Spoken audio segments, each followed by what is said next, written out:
These are the parts I use to update an old microphone's connectors, its jacks, to XLR.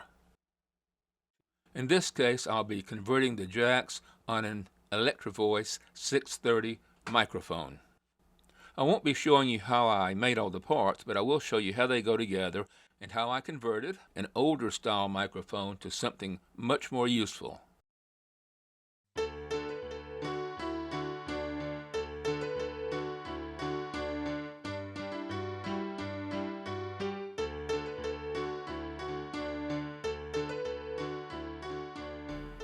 Here we have two microphones. The one on the left, the older microphone, uses a somewhat old-fashioned Amphenol connector. And the microphone on the right uses a more conventional XLR connector, available everywhere and much easier to use.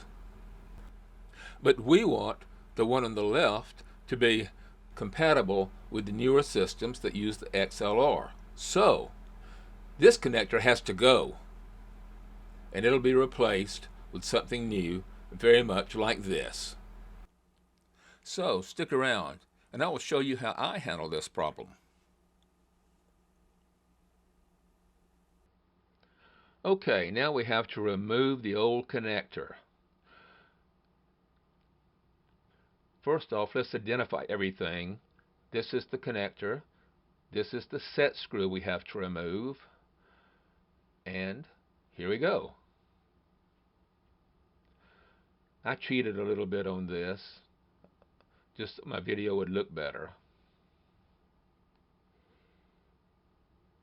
Okay, the set screw is out.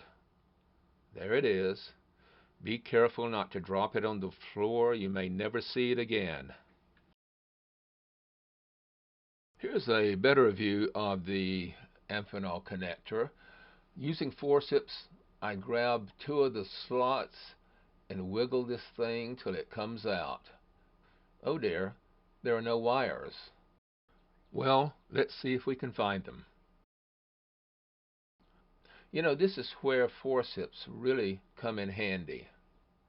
They're also called hemostats. I buy them from Amazon. There they are, one red and one black. If I recall, the eBay description for this microphone stated that it does not work. Well, I can see why it doesn't work, but maybe with the new XLR connector, it will work again. Well, I think I may have this figured out. Instead of using standard connectors like these and trying to make them fit, I'll make my own connector. Here's the microphone we've been working on. You can see there are some broken wires around. Here's one. These are broken and they're very fragile. So ultimately I'll have to connect something to these or replace these. These are some of the many fittings I've tried to incorporate into this microphone. But it's really difficult to make one of these fittings fit into a place where it doesn't really belong. That's why I decided to make something that works for me. As you can see, it screws onto the existing connection on the microphone. There. Screws right on there. Tightens up very well. Has a knurled edge so you can get a good grip on it.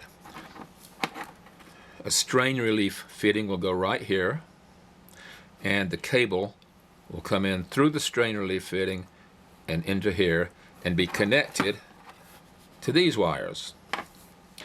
Let's see how, oh, by the way, forget that, get rid of these things. That's much better.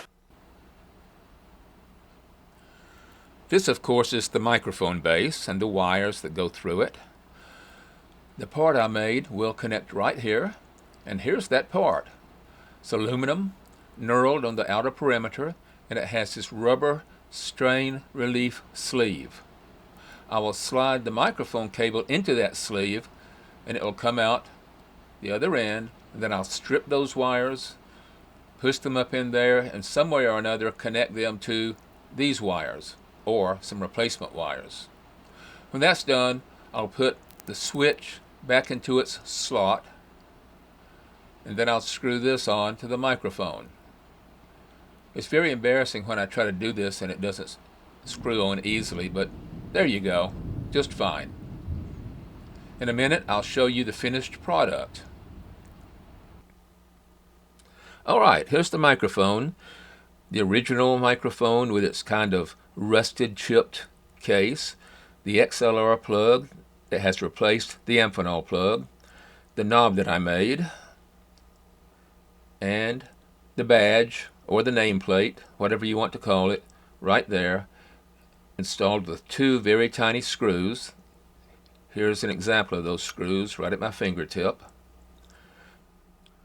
If you decide to do a project like this, you may need to remember that screw size, 256 by 3/16, just in case you lose one or both. Even with a screw that small and that short, I still managed to scratch or score this rounded pivoting surface. It still works just fine. And it sounds good too, just like an Electro-Voice 630 microphone should sound. And of course, with the XLR connector, it's now compatible with almost any standard audio device. Thanks for watching.